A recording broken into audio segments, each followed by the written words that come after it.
Welcome to Sales Velocity TV, where we pull back the curtain on how the top businesses in the world sell more with less resistance. Bringing over 50 plus years of combined sales experience and over 100 million in revenue generated, please welcome the hosts of Sales Velocity TV and two incredibly entertaining gentlemen, Andrew Cass and Aaron Parkinson.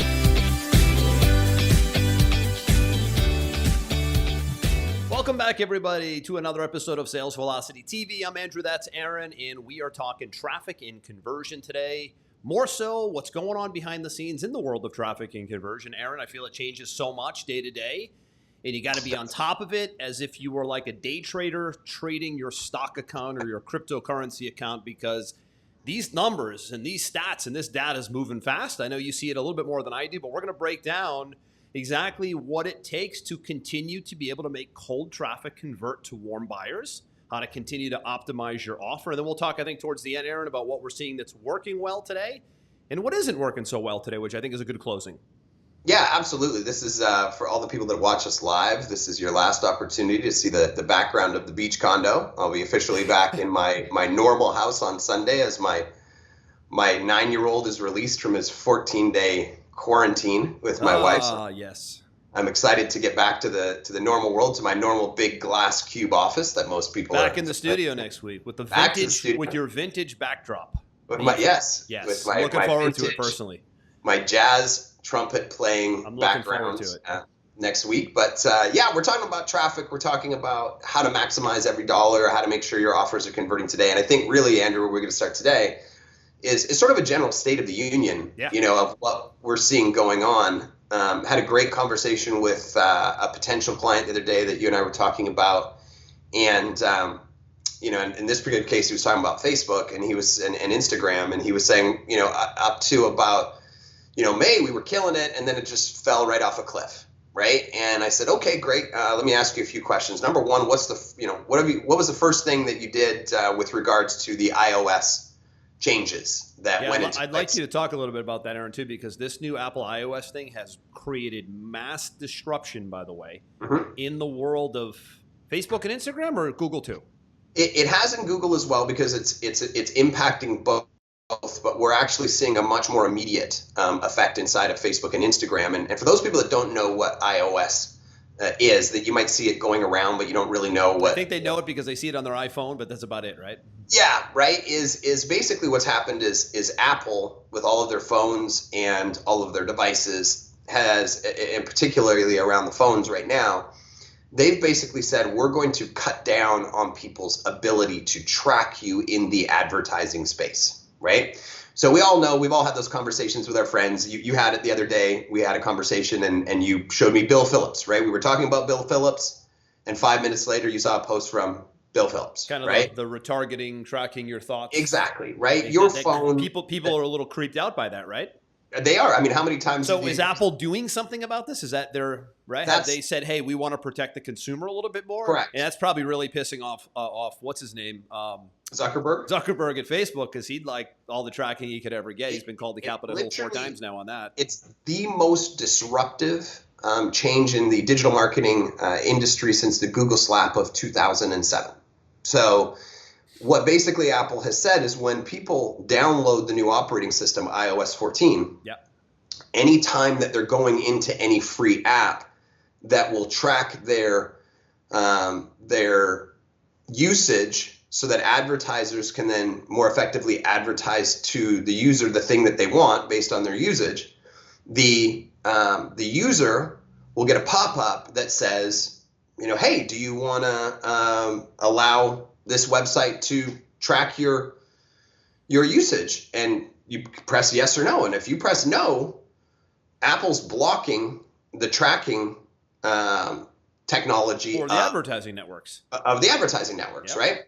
And in theory, this is a good thing, right? Like, if you don't want to be tracked, you shouldn't be tracked. But the reality is when you download Facebook for free, right? Why you get it for free is because they sell ads. So they're basically saying, we'll give you this, nice little app for free. And just so you know, we're going to track you and we're going to serve you ads, because that's how we get paid and that's how we run our business, right? Now, most people in their minds are like, I don't care if Facebook makes money or not. So no, I'm not going to let you track me. And what we've seen over the last 4 months since this is rolled out is as more people update to the operating system, which didn't happen overnight, right? Because people have different phones, different ages. Some people, they upgrade right away. Some people, they don't, yep. Right? As we've seen this steady decline inside of Facebook and Instagram's dashboard, where you track the key events that you want to track: purchases, leads, strategy sessions, right? We've seen this steady decline. It wasn't really that bad when they first released it a few months ago, but now we're seeing as much as 70% of the events that we want to track. Let's say we're running a campaign to sell, little red wagons, right? And usually we'd be able to see exactly which campaigns had purchases on them, and that allows us to navigate properly. Now, all of a sudden, we're seeing 30% of the data. So we might have made 100 sales from our campaigns, but we can only see 30 of them in the dashboard. So there's a black hole there. Yeah, well, it makes it very, very difficult for a media buyer, a campaign manager, to actually know which campaigns are working and which ones aren't. Now, this is only going to get worse. And the funny thing is that Apple has already started to hint that they're going to start running ads in their own stuff. So really, this is a power play to eliminate one competitor. I don't know if you know the answer to this, but does Apple and Facebook, do they like each other, or are they? I don't really think so. I don't particularly think so. Are they rivals? Are they allies? Are they? We're talking about multi-billion-dollar companies battling over the same. They want the eyeballs, right? People don't understand when something's free, right? And for the most part, Apple stuff is pretty much free. Their apps, you got to buy a phone or whatever, but that phone probably costs more to make than it does for you to buy. Right? Facebook's free, Instagram's free, LinkedIn's free, whatever. If you're downloading something free, right, that's not the product. Yep. You're the product, right? You, the user, are the product, and you're being sold to the advertisers, right? They want to get in front of you and they want to sell you stuff, right? So this is a power play on the move of Apple to slowly eliminate one of their competitors and launch their own internal stuff. And good for them. That's business. That's life in the fast lane. Yep. And so on and so forth, right? So if you're doing any type of volume in your advertising, what we're now seeing is you've got to move away from the typical ways that we used to track in our advertising dashboards, which was with their pixels and things like that. And you've actually got to move to something called server-side tracking, where we're actually going all the way to the merchant account or the server, the server itself, and we're pushing the data back in. And there's a few different tech things that you have to put in place. And I'm not going to go down the rabbit hole on this show today of what that is and how you do it. You can do some Google searching on server-side traffic, API, those are the keywords that you want to be doing some searching on. But, Apple is on average with our campaigns, probably 60% of the devices being used. Of the devices, specifically the iPhone, right? Yeah, so it's been a big hit for a lot of people. Now, there's pros and there's cons to every sort of cataclysmic situation. Somebody said never let a good never let a great crisis go to waste. Is that it? That's exactly what I was going to say, right? Never let a good crisis go to waste, right? So if you go and you do some research, go down the rabbit hole, look at CAPI, at API, at server-side tracking, there's some things that you can put into play that what we found, with our group, Andrew, is that we've got our data back to about 90 to 95% accurate where it was before, but it took some work. Yep. And when you got to do work, what happens? What happens when a big change happens and work is required? Well, like you said, where there's crisis, there's opportunity, and what that normally does is going to weed out a lot of competitors, which is a big thing, right? So exactly. If you're listening right now and you're not advertising in somewhat of an aggressive, consistent way, maybe not aggressive but consistent on Facebook and Instagram, YouTube, Google, right? The big 3 800-pound gorillas in the room. A lot of people have been squeezed out because they can't track their data, so they can't make good economic decisions. We're going to talk today about that path that you want to be really cognizant of to get someone to the conversion level. But I think this was a good start because there's definitely been some breakdown in tracking from the Facebook and Instagram ads level. And I think you said a little bit of Google too. Yeah, we're seeing it in Google too, but just not to the same level as we saw in Facebook and Instagram. And I just wanted to give everybody sort of a high level of what's happening right now. So we've got that. We've got the iOS 14 release, which if you don't do something about it, it's only going to get worse. Right. And then we've got the fact that Facebook, because they're a public company, they release their finances, quarterly as part of their requirements. They basically astronomical money, by the way. Yeah, they do. And what they said is this year, we're bumping our ad cost by 50%. That's what's going to happen. That's part of our business plan moving forward. So this is nothing new. They bump their average ad costs every single year. What they usually do is they wait until we get to close to fourth quarter. And then when all the big competition comes in for Cyber Monday, Black Friday, all that stuff, they jack up the costs, right? A lot of the competition gets weeded out. They can't handle the bump. And then typically around January, it goes back down, but it never goes back down to where it was the January before. It's like a stair. There's always a new base. Right? There's always a baseline, like most things in life, right? Right. So if your traffic is going up, it's kind of like if your taxes are going up, right? You got to figure out, okay, well, how do I price accordingly? How do I squeeze every dollar out of what I'm doing, right? So you've got these two elements working together right now. And this happens on every ad network. We're just picking on Facebook today because it's the most popular for sure. I mean, right. So, what we really have to understand is the only way that you're ever going to be able to combat this is by being better at what you offer. Being better at what you offer, being better at communicating it, being better at following up, just be better. You just have to be better. And if you're better, then you can charge more. And because you're charging more, you're offsetting the rising costs of the things around you. Right? So what we kind of wanted to talk about today was breaking it into the three parts, right? Your ad, your funnel offer, the middle part, and then your follow-up, right? Pillars. Because if you don't have these three things operating at the highest level, it's like death by 1,000 cuts. Yeah, and you know what the best way to look at this, Aaron, is if you want to be an effective advertiser, and by the way, you'll never scale a business if you're not an effective advertiser because you can only grow so much with your own network and your warm market and referrals. You sort of tap out at some point, right? So to get to the next level and to scale the business, you're going to need to almost have – I look at it like there's three little divisions within the same division. So we're talking traffic and conversion as a whole today. That's big picture. But within the traffic and conversion conversation, there's these three little pillars or these three little verticals. The ad itself, you got to be able to write a good ad and get people to go, that sounds interesting. Let me click it. So big right there. Second piece is the landing page, AKA the funnel. When they land on that thing they clicked on to see, can you also now get them over the hump to give you their name and email, give you a phone number, get them to call, sign up for a webinar, right? Is the offer now compelling enough to get them to want to learn more and become a prospect? And then once that's complete, do you have a good organizational system and a follow-up system in place to be able to see that person through to becoming a customer or a client? There's three parts, but there's only three. Which is good. So a lot of times if this is like new territory for business owners and they go, I really need to crack this online advertising thing. I know a lot of people watching are not seasoned internet marketers. They're not seasoned advertisers, Aaron, because it's just not a skill set that is that easy to adopt. So guys like you and I are almost like, I don't want to say dinosaurs. Well, I guess I could say dinosaurs. I mean, we're like, we've been doing it a long time.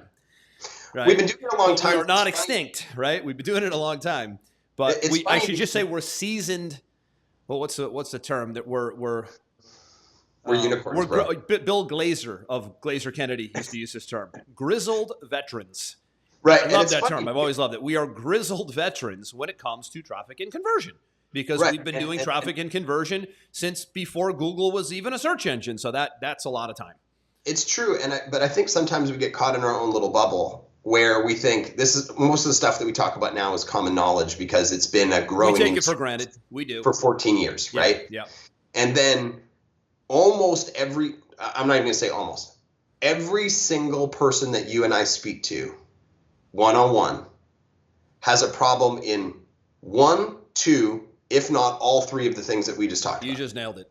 It's almost at a 99.9% batting average. So then clearly we're not dinosaurs. Clearly it's not common knowledge. Right. Clearly it's still evolving and it's still not as commonly understood as we think it is because we've lived in it for the last 15 years. But listen, right? Aaron, think about it this way. You and I just had a 30-minute conversation before the show on how we're still to this day. I mean, it kind of reminds me of like these guys that we always talk about on the show that are just, they've been doing their thing for so long and so well. The Tony Robbins of the world, the Tom Cruises of the world, the Tom Brady's of the world. They just keep going and going and going because they're constantly refining. We just had a conversation before the show about a huge refinement and adjustment and tweak we're doing to our advertising. And most people think at some point you get to a set it and forget it place, and you really never do. You can for a little short periods of time, but the amount of optimization that has to go in to keeping conversions high month in, month out, year in, year out is a lot of work. It's daunting work, but man, it is so worth it because you'll never scale without it.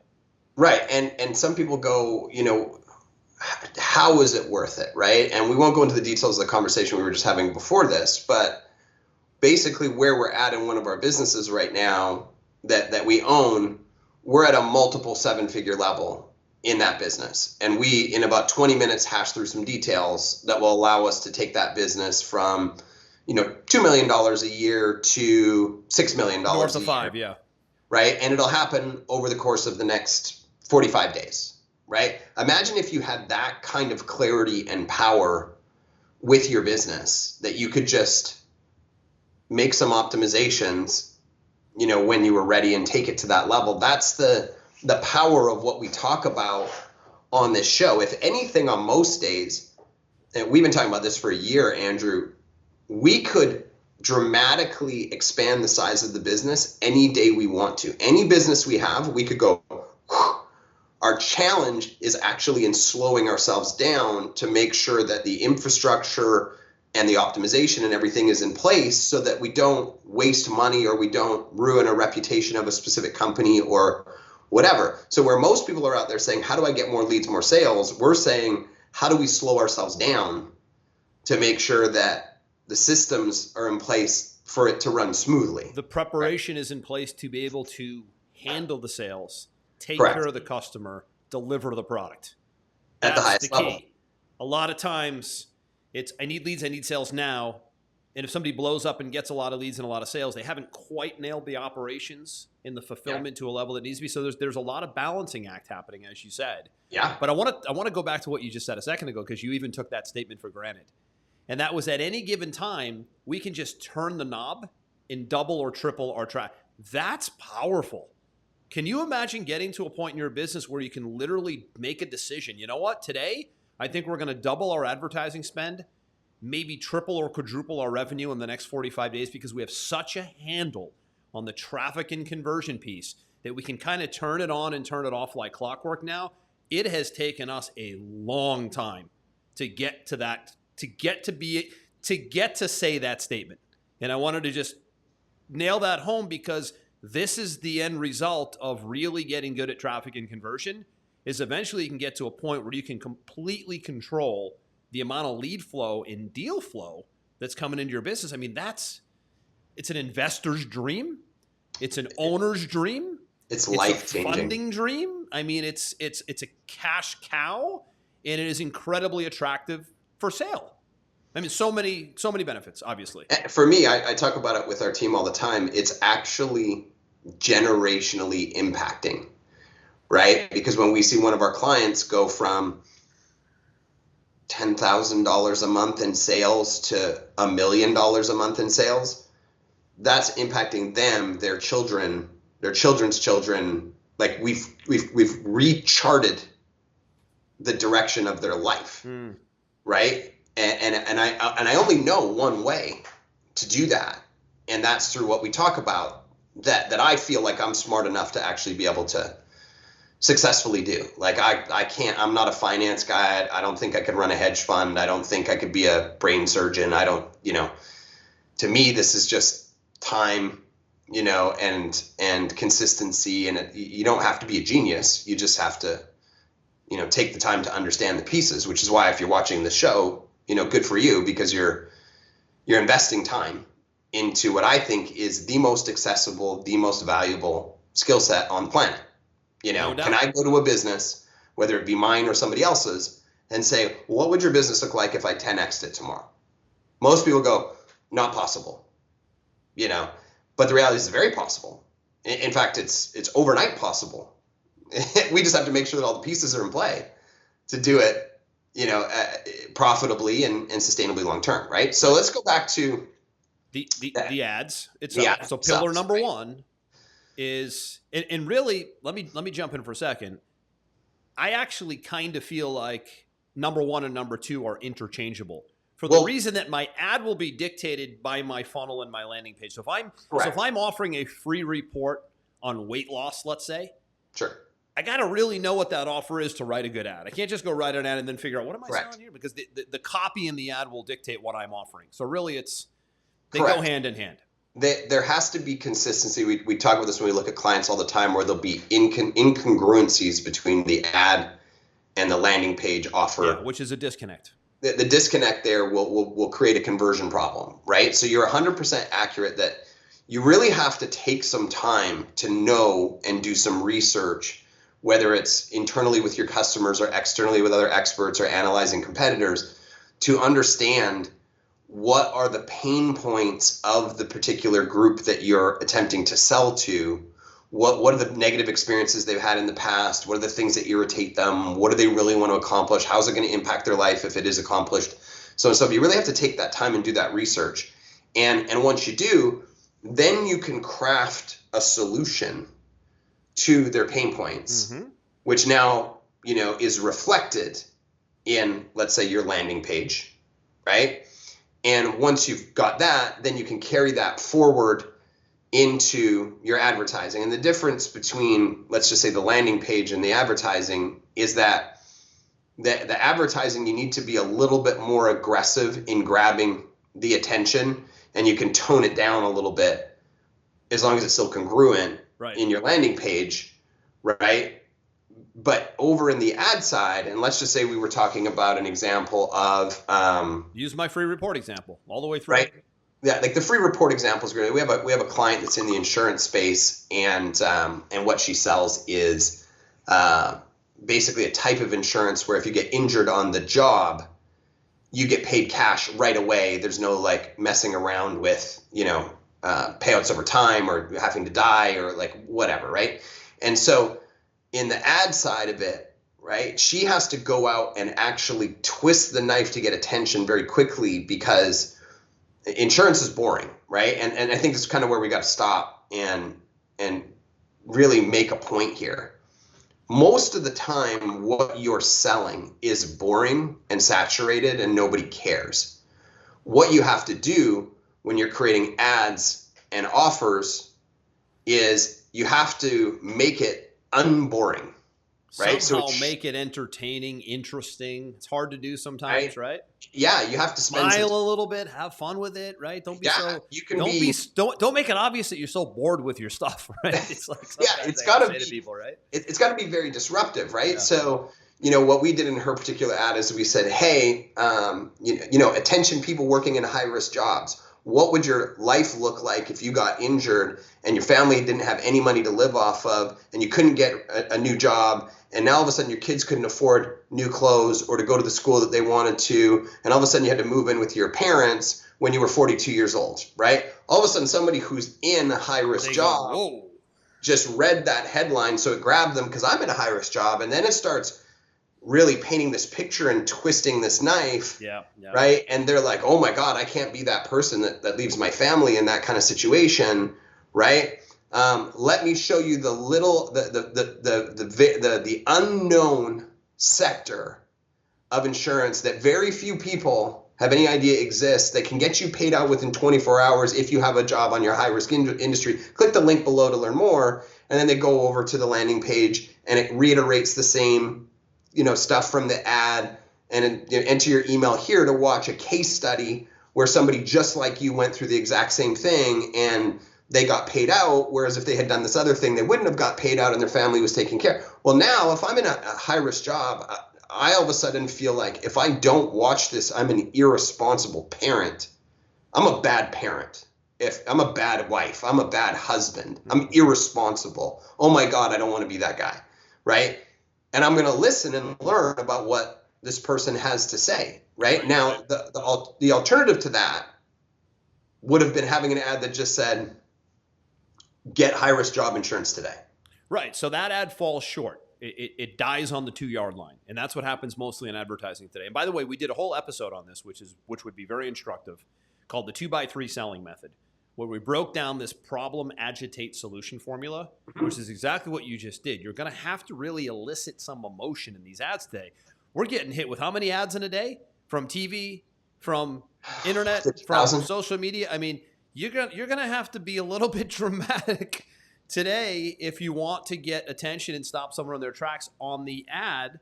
And then that needs to be carried through to part 2 here, which is when they land on your funnel, your website, your landing page, right?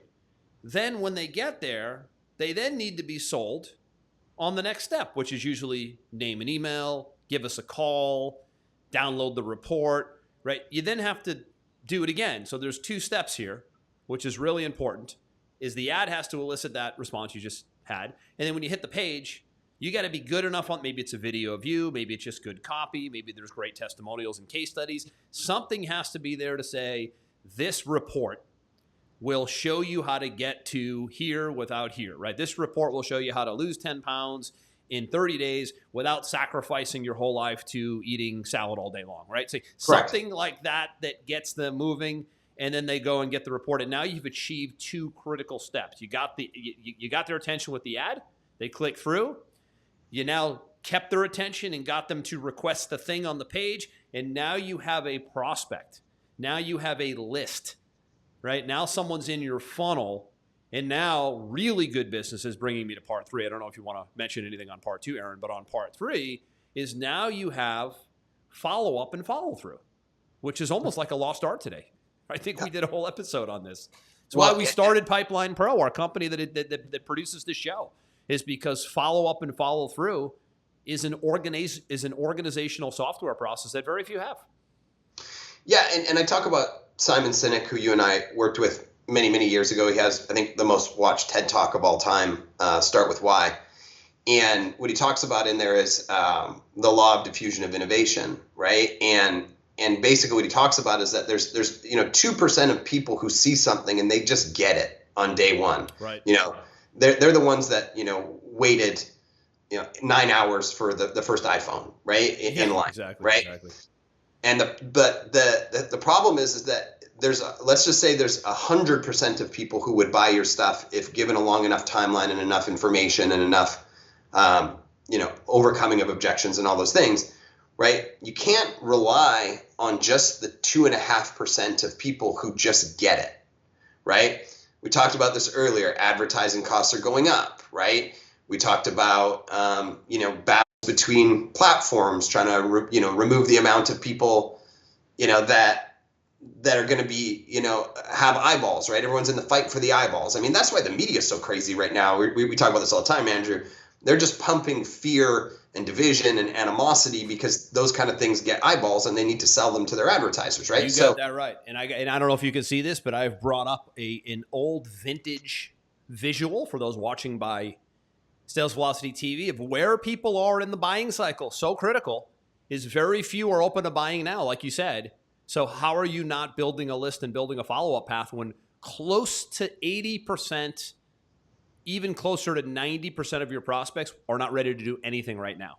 Correct. And you brought up this graph. I think we've had this graph up in one of our shows before, right? A while ago, exactly. The 3% of people are the people who just get it, right? But there's all these other people that are going to get it over time if you invest enough into your follow-up, your messaging, your branding, all of these things that move people into the buying, cycle that won't if you don't, right? And again, when costs are going up all over the place, if you're just relying on the 3%, your days are numbered, right? You have to maximize everything. So, once you can get somebody into your ecosystem, once you can get them into your store, once you can get their email, once you can get their phone number, once they've bought one thing, doesn't matter how small, from you, right? What do we call it? The micro commitment, right? Sure, the micro commitment.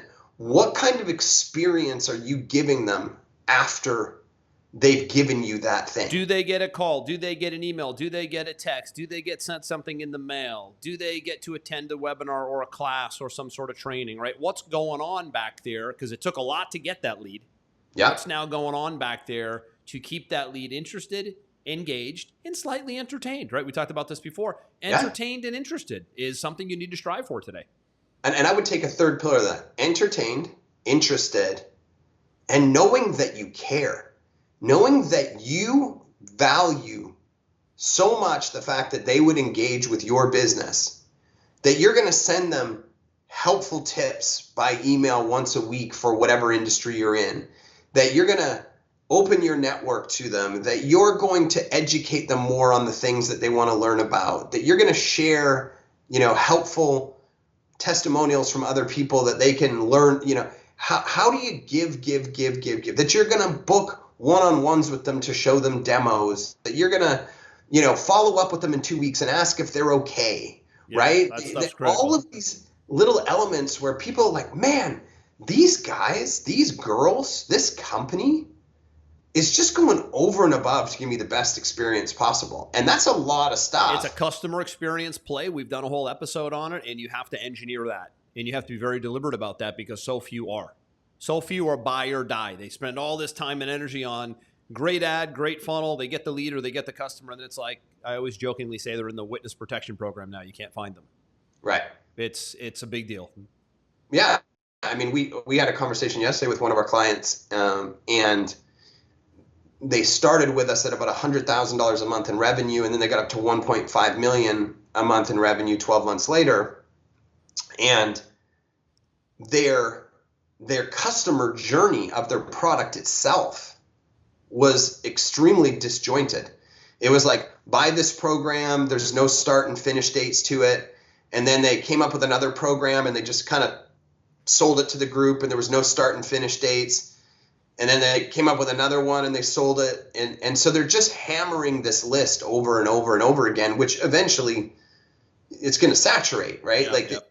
And we had to sit down with them and say, no, like you have to think about your customer journey the same way that you think about it in your ads. You've got to think about it once they become customers. Hey, we're going to give you this. This is going to take you to this spot, right? And then if you get to that spot and you want to get to this spot, we're going to give you this.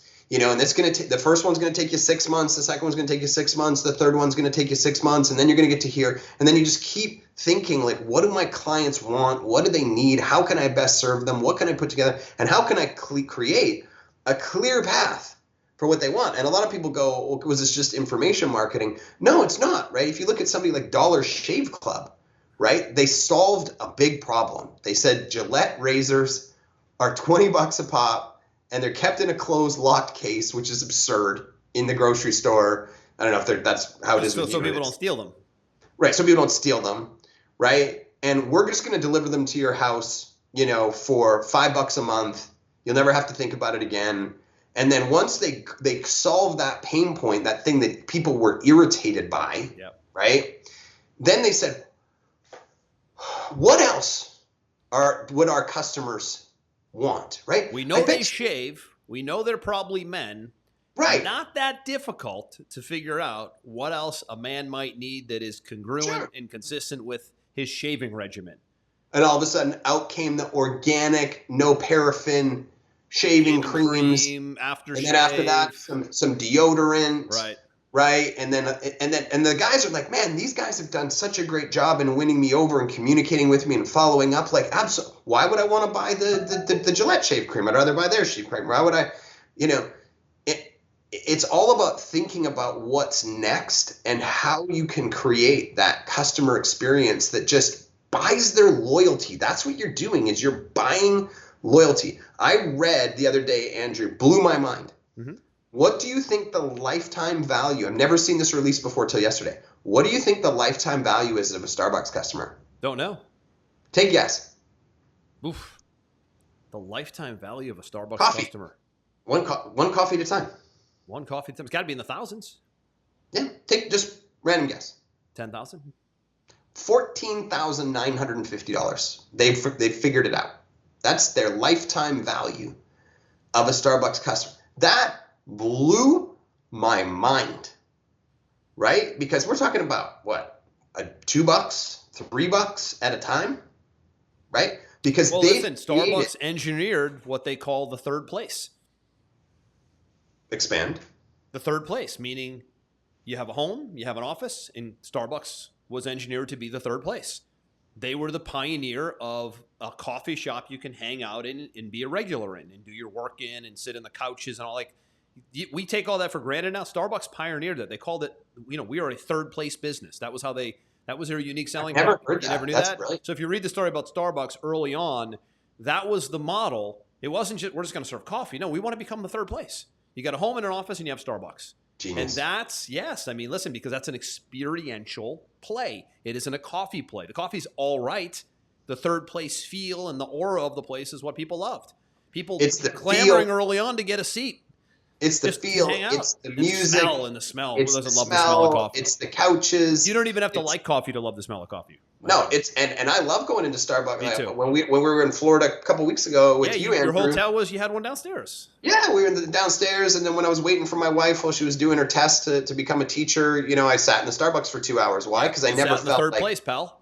I didn't feel like I was irritating anybody. Nobody was like, "Are you going to buy any more stuff?" Exactly. But it was a cool place to just chill for a couple hours and do some work, right? That's right. That's the experience, right? They took coffee, which first off has a massive multiple. That's why coffee places are successful. Cost them like 5 cents to make coffee, right? That's great. You charge $3 for it. You're winning. You wish it was 3. Right? Yeah, you're winning. It used to be 3. Now it's like 6. Right. So in your industry, whatever it is, it's insurance, it's coaching, it's finance, it's marketing, it's selling shavers, whatever it is. How can you create the third place ideal? That's right. Right? Like what we've done with Pipeline Pro is at first what we said is we're just going to sell the customer management system, right? We're going to give people the best, ecosystem for managing their leads and their sales and their follow-up, right? And then we talked to our customers and we said, what else would you like? And they said, well, we don't like setting everything up. We're technically challenged. Okay, let's put together a product to just set it up for you. And a whole bunch of people bought it, right? And then they said, we would like to learn about Facebook ads. No problem, right? We teach inside of it. We have a Facebook course inside of it, right? I would like to have somebody build me a funnel, right? Okay. We built a division where we can build funnels. We're like, we want our customers to be like, look, when it comes to anything inside of this digital marketing space, we got you. All you have to do is reach out. We got you, right? So that they don't have to go to here and there and everywhere all over the planet. We can serve them at the highest level with whatever they need. But that comes from actually talking to them, asking them, listening to them, right? All of that stuff. Yeah, and listen, you look at the Pipeline Pro situation, I'm thinking about it as you're talking about it, right? It's when we get a new customer, we call them, we invite them to trainings, we give them complimentary one-on-one fast start sessions, we have a private Facebook group, we invite them to live trainings, we invite them into fast start trainings. We've engineered all the steps to make someone go, wow, I'm in the right place. I don't really need to go anywhere else because all my needs are served here in this all-in-one platform, but the people care and they take care of us. Once in a blue moon, Aaron, you get a guy who's got to be just so down and out, broken, busted, and upset with themselves that will go, I give me a refund because I can't believe they communicate with me this much. And I'm like, oh my God. Somebody's internally broken when when someone's reaching out to help you and make sure you're okay and you somehow spin it into you're interrupting me. Right? It's like, I laugh, but now I'm like, okay, now I know we're taking good care of our people because, that's somebody who would complain about what time the sun rises, right? Yeah, I mean, with all great things, there's going to be some people that have a problem with it, and I think that you make a good point there because I would listen. Let me before you say that, I would way rather every day of the week and twice on Sunday over communicate than under communicate because very few businesses over communicate. Most under communicate, and then people are more pissed off. Yeah, in our agency side, Andrew, the number one complaint that we got up to, the number one complaint we always get when new clients come to us, they say that I've worked with different companies in the past and the communication is horrible. Yeah, right. So what we've done, it's a black eye. Yeah. So we've just over communicated. That's right. Right. And when somebody says to us, like, like you said, like, guys, this is too many updates, too many whatever. Perfect. That's perfect. When you tell me it's too many, perfect. Right. Because I'll never get that complaint again. Yep. Of lack of communication. Right. That's right. So you make a great point there that as you're putting these processes in place, there are people, that will shoot you a nasty negative email or a nasty negative Don't text. be derailed. Stay true to taking care of the customer. Don't be derailed by midget miniature thinking. Right? What did Jim Rohn used to always say? Too many people major in minor things. That's one of them. Yeah, I agree. Don't let it's the same thing when we talk about putting content out to continue to engage and educate and bond with your audience. Yep. If you're really consistent at putting content out, there will be people that will say some nasty things, from you post too much to you're ugly. I mean, one of our clients gets called ugly on a daily basis. I feel so bad for him, but he makes millions of dollars a month, so the trade-off is worth it, right? He didn't major in minor things and allow, some undereducated people derail his progress. Listen, at the end of the day, I always say to my team, if they get upset by it, it says more about them than it does about us. Yeah. So when somebody rants about being well taken care of, says way more about their broken life than it does about the service you're giving. And that's something you really want to remember on the back end. But in closing here, what we want to do is pull this around, right? So 3 pieces here, right? Got to have a winning ad, but that ad will be dictated by what you're offering. Correct. Whether it's a service, a webinar, a free report, a demo, a video sales letter, an overview, a test drive, right? Whatever. Information education does best, but it's not the rule. It's our rule for the most part, but it's not the only rule. And then the third piece we just wrapped up with is how do you now take care of that new lead? It's really a lead/prospect. How do you take someone from suspect to prospect to customer? That's obviously having an organizational system on the back end and being able to have that come full circle, right? It's really simple, though. 3 parts. I would add one more piece. Prospect, suspect, prospect, customer, fan. Yeah, I like that. Suspect, prospect, customer, fan. Or what we say, customer for life, right? Right. Awesome. Fan. Awesome. Cool. Well, let's wrap it up. Let's leave it there. Let's leave it there. We're nearing the top of our ending time here. Hope you enjoyed this one. It was a little heavy in the beginning, so if you need to go back and watch it, it's worth doing. Aaron's more on the tech side of things, and that was a really important update in the beginning. If you jumped around here, what's going on with the Apple iOS changes as it affects your tracking in your conversion metrics when it comes to Facebook advertising, it's make or break information, because this has been a monster change and a huge uprooting of information that's gone on in the last 30 days. So thanks for pointing that out, Aaron, in the beginning. We started with tech, and we took it home with these 3 pieces here. We'll be back same time next week. SalesVelocityTV.com is where all of our past episodes are. If you watch us live, we're here live every Friday, 11 a.m. Eastern in the Sales Velocity TV public Facebook group. That's Aaron. This is Andrew. This one's a wrap. We'll see you next time. We hope you enjoyed this episode. Sales Velocity TV is powered by Pipeline Pro, the ultimate all-in-one sales pipeline management and marketing automation platform that makes all others obsolete. And we can prove it. Take a tour at gopipelinePro.com. See you on the next episode.